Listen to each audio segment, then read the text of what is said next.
The Black Atlantic was not primarily a cultural corridor, it was a supply chain for empire. The African descendant people were occupying every critical node of it. They were building ships, harvesting the sugar, supplying the labor, moving through the ports. They were everywhere in the system, even as they owned none of it. Now here's the crucial insight. Movements don't arise from ideas alone. They arise from structural conditions. Pan-Africanism didn't emerge because a few brilliant thinkers sat down one day and decided to invent a philosophy, because the same extraction system was generating the same pressures on African people at every node simultaneously.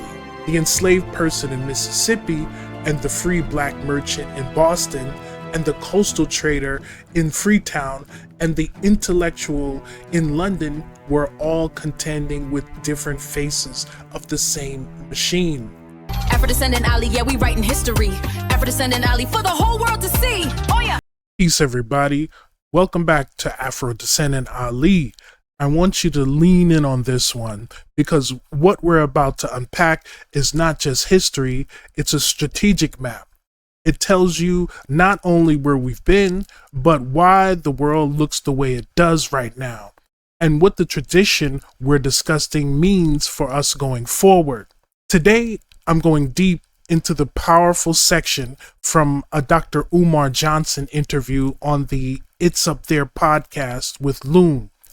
And I want to be clear about what we're doing here. This is not a reaction for drama. This is not an exercise in tribal loyalty. What this is a forensic confirmation of the record. We're going to go back to the documented sources, trace the actual history, and show you why the argument Dr. Umar is making is not only correct, it's arguably one of the most important geopolitical arguments anyone can make about the African world in 2026. Before we begin, let me acknowledge the original source. The interview clip we're working from comes from the It's Up There podcast with Loon. Respect to that platform for creating the space where that conversation happened. Here is the central argument before building today. Black Americans were not latecomers to Pan-Africanism, they were the architects. They built the intellectual framework, the organizational structure, the transatlantic networks before the movement even had a formal name. But more than that, when you understand why they had to build it, when you understand the geographical, economic, and political forces grinding against them, you realize that Pan-Africanism was never just a cultural sentiment. It was a rational, strategic response to a system designed to keep the African people permanently disadvantaged. Every piece of it made sense given the conditions. None of it was accidental. That's what we're unpacking today. Let's get into it. African immigrants from around the diaspora, right? Africa, Australia, Canada, they enriched the solid that we had already created. What Dr. Umar is emphasizing here goes deeper than most people initially register. And I want to pull the full weight out of it, because there's a geopolitical dimension to this argument that doesn't get talked about enough. By the early 1800s, Black Americans were paradoxically the most politically educated group of African descendant or African people on the planet when it came to understanding how European imperial systems actually work. Not because they were given access to that institution or that education, but because they were inside the machine. They weren't observing empire from a distance. They knew its courts, they knew its legislatures, They knew its shipping lanes, its theological justifications, its legal architecture of bondage, its financial instruments. They also had been forced under the most brutal conditions imaginable to learn the operating manual of the most powerful system in the Western world from the inside out. That is an extraordinary and tragic form of strategic knowledge. And some of these men and women turned that knowledge into a weapon. Think about what the positioning actually means. You cannot build a counter strategy to a system you don't understand. You cannot identify the points of leverage, the trade works, the organizational models, the political pressure points, unless you have intimate knowledge of how the system generates and concentrates power. The early Black American Pan-Africanists had that knowledge in a way that African people living under colonial domination on the continent or the plantation economies of the Caribbean could not fully possess. They had been living inside the belly of the dominant civilization, studying its mechanics from the closest possible range. The African Union's documented history confirms that Pan-Africanism emerged through a shared struggle against racial domination, colonialism, and displacement across the African world. But here is what the framing sometimes obscures. The early Black American contribution wasn't just emotional solidarity, it was a strategic architecture. These figures weren't writing pamphlets out of grief alone. They were building institution, mapping trade routes, establishing organizational models, and developing the ideological framework that later organizers on multiple continents would inherit and build upon. When Dr. Umar says others enriched the salad, he was making a precise historical point. The salad was already being assembled before many of the later contributors arrived. The core ingredients, the intellectual tradition, the organizational instinct, the transatlantic network were being prepared by Black Americans who understood with cold strategic clarity what was required. That is the full weight of this argument, and the documented records support it. Pan-Africanism didn't come from Africa. It didn't come from Trinidad. It didn't come from Ethiopia. When Britannica describes Pan-Africanism through networks linking Africa, the Caribbean, Europe, and the United States, most people receive that as a cultural observation. I want you to receive it as a geopolitical one, because the distinction changes everything about how you understand both the movement's origins and its future. Look at what those four nodes actually represent. The United States, the dominant economic power of the 19th century in the making, where the most politically sophisticated community of African descendant people in the world was developing. The Caribbean, the sugar-producing engine of Atlantic capitalism, where enslaved African labor was generating the surplus capital that was funding European industrialization in real time. West Africa, the continent itself, entry point to a landmass whose resource base had not yet fully been extracted, where the memory of pre-colonial political organization was still alive. Europe, the administrative and financial center of the entire global system, where the legal justifications for all of this were being written and rewritten. These were not just intellectual connections between like-minded people scattered across the ocean. These were strategic positions in the most important economic theater in the world. The Black Atlantic was not primarily a cultural corridor. It was a supply chain for empire. The African descendant people were occupying every critical node of it. They were building ships, harvesting the sugar, supplying the labor, moving through the ports. They were everywhere in the system, even as they owned none of it. Now, here's the crucial insight. Movements don't arise from ideas alone. They arise from structural conditions. Pan-Africanism didn't emerge because a few brilliant thinkers sat down one day and decided to invent a philosophy. It emerged because the same extraction system was generating the same pressures on African people at every node simultaneously.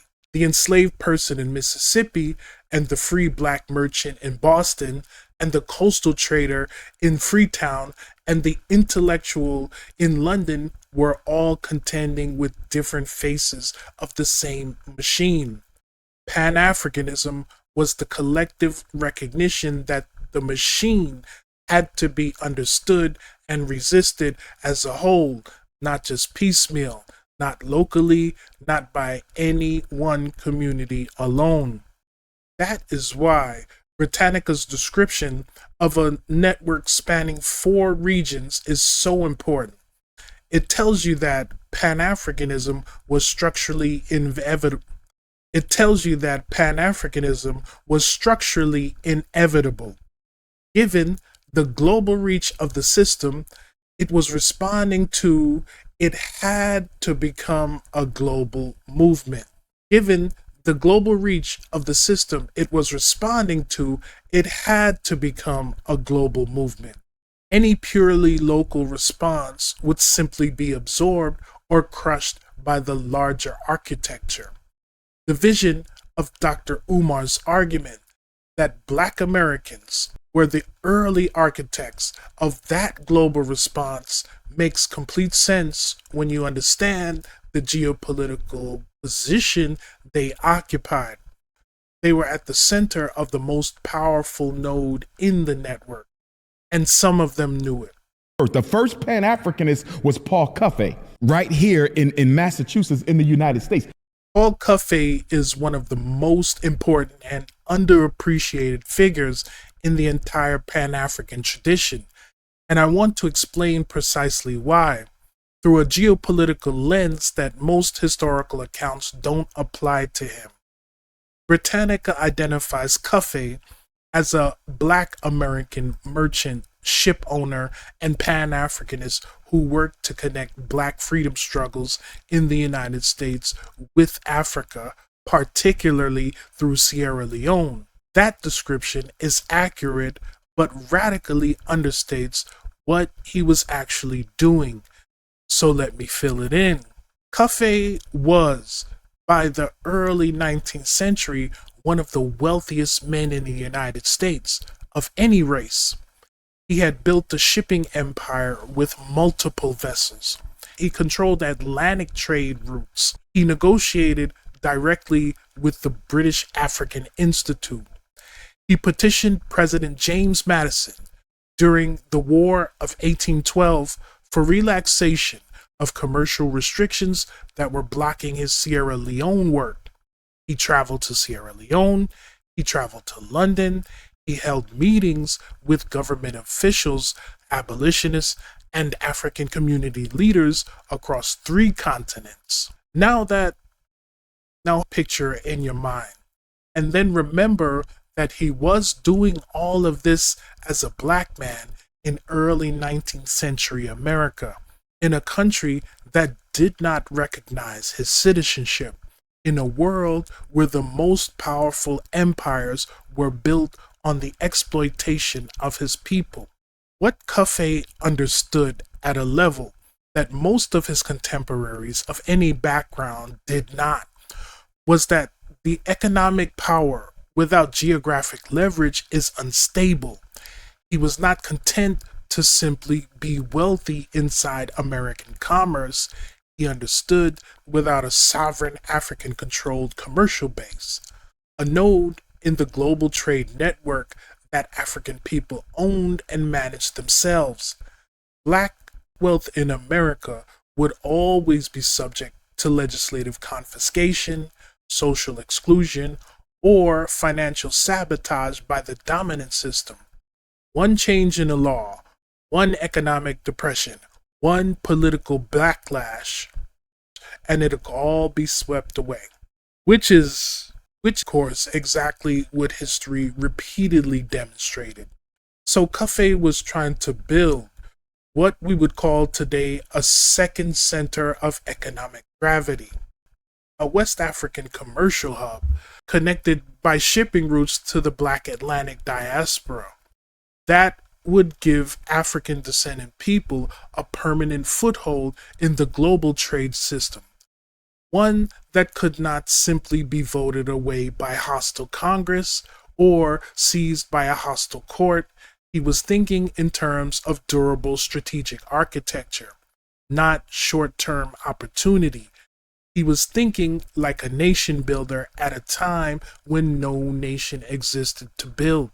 That plan didn't fully materialize, but the logic of it, the recognition that Black political freedom requires Black economic infrastructure with genuine geographic anchors, is the precise insight that runs through every serious Pan-African economic thinker from Cuffe's time to the present debate over the African continental free trade area. He got there first. The first act of Pan-Africanism was Prince Hall, of the father of the Black Masons. He was the ones who went to the Massachusetts legislature and said they need reparations and they want to go back home to Africa. The 1787 petition from the African Lodge of Freemasons shows Black leaders in Massachusetts articulating a political vision that linked justice, freedom, and a return to Africa. That document matters for reasons that go well beyond what the petition literally says on the page. Here's what I need you to understand about Prince Hall and the lodge he built. When you have control over no territory, command no army, hold no formal political office, and have no recognized legal standing in the society around you, your organizational infrastructure is your entire power base. It is the only strategic asset the system cannot confiscate.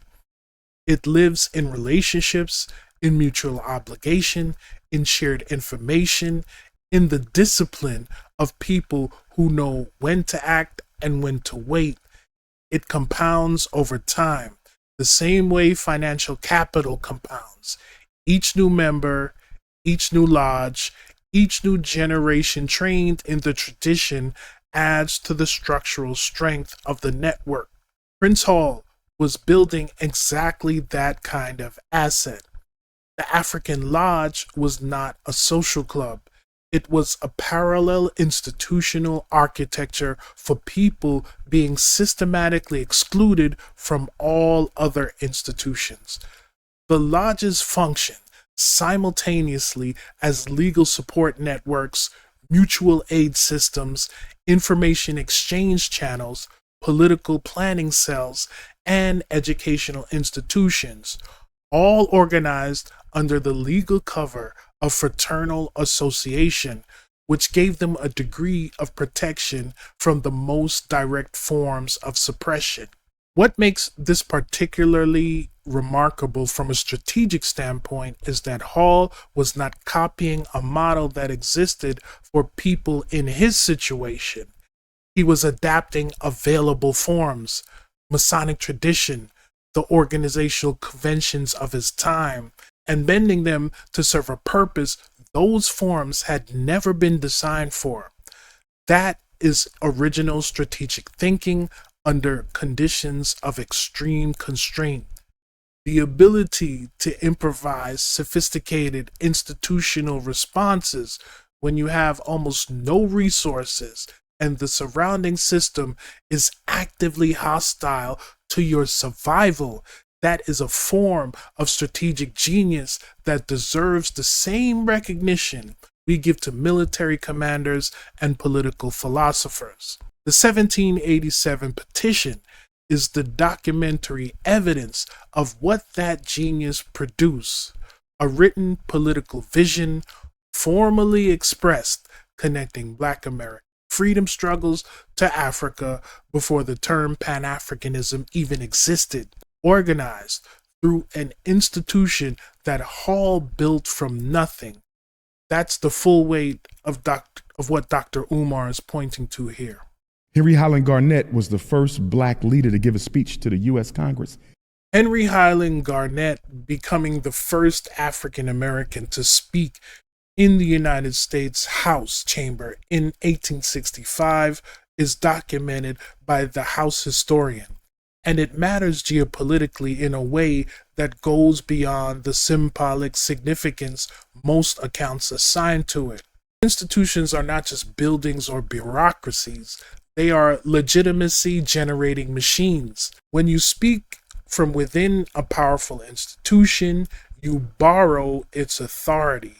When your people are present inside the central institutions of a civilization, its legislature, its courts, its universities, its financial centers, the implicit signal to every observer, domestic and international, is that your people's claims have standing. They cannot be safely ignored. They are part of the political calculus. When your people are completely excluded from those spaces, the signal is the opposite. Their claims exist outside the system, and the system is under no obligation to respond. Garnet understood this asymmetry, and he worked it from both directions simultaneously. In 1843, he delivered his address to the slaves, one of the most militant calls for direct resistance to bondage in the entire antebellum era. He was not a gradualist. He was not asking politely. He was calling for active resistance at enormous personal risk in a country where that speech could get him killed. And then 22 years later, he stood in the United States House chamber and spoke from the most formal institutional platform in American political life. Both moves were strategic, both were necessary. And the ability to hold both at once, the militant insistence on Black humanity and the tactical use of institutional access, is precisely what Dr. Umar is identifying as the character of early Black American Pan-African leadership. Those were not people who chose between radical vision and strategic pragmatism. They practiced both simultaneously because they understood that sustainable political power requires presence at every level of the struggle. You cannot win only in the streets and lose in the institutions. You cannot win only in the institutions and have no mobilized base outside of them. Garnet's position in the House chamber was not a celebration, it was a deployment. He was extending the reach of the Pan-African political argument into a space where it had never been allowed before, and in doing so, he was demonstrating that Black American leadership was not only morally serious, but politically serious. That distinction matters enormously. Moral arguments move people. Political demonstrations of capacity move institutions. Garnet was doing both. The first conference on Pan-Africanism was not Henry Sylvester Williams' 1900 Pan-African Conference in London, right? Henry Sylvester Williams was the Trinidadian brother. He had the conference in London, 1900. The Chicago Conference on Africa was 1894, 1895. Predates that. Dr. Umar's emphasis on the pre-1900 timeline is not a minor academic correction. It is a structurally important piece of evidence. And I want to explain precisely why chronology matters so much in political analysis. The standard history of Pan-Africanism tends to place its formal origins at the 1900 Pan-African Conference in London, organized by Henry Sylvester Williams. That conference is real, it was significant, and it deserves its place in the record. But when the conference becomes the founding moment in the popular telling, what it implicitly does is push everything that came before it into the category of prehistory. Informal, preliminary, not quite serious, and that framing quietly centers European cities and later generation figures as the origin point of the movement. The Chicago Conference on Africa in 1893 disrupts that framing completely. Organized discussion about Africa and the global condition of African descendant people was already happening in the United States before London. Networks were already established. Arguments were already being refined. The organizational groundwork that made the 1900 conference possible was already being laid years earlier by Black Americans on American soil, with African issues at the center. But here's the deeper strategic point. Movements that arise from structural conditions rather than from single founding moments or individual inspiration are significantly more durable. If Pan-Africanism had been invented by one person at one conference, it would be vulnerable to discrediting that person or that conference. But what the pre-1900 evidence shows is that the Pan-African impulse kept appearing independently across multiple cities and multiple generations, because the same structural forces, the extraction of African resources and African labor, the systemic denial of African political agency, kept generating the same response in people who had no formal coordination with each other. It doesn't wait for permission. It doesn't wait for a founding conference. It keeps reappearing wherever the conditions that generate it persist. And that has a profound implication for right now. Those structural conditions have not been resolved. The extraction continues. The denial of African agency continues, which means the Pan-African impulse will keep reappearing, as it already is in the African Continental Free Trade Area, in the Sahel military realignments, in the growing insistence of African governments on sovereign control of their own resource negotiations. Dr. Umar is not defending nostalgia. He is pointing you toward the operating system that the current moment still requires. And that's where I'm going to bring this segment home. What stands out to me every time I go back to these sources and trace this record is the strategic coherence of what these early figures were building. Paul Cuffe building transatlantic trade infrastructure. Prince Hall building parallel institutional networks.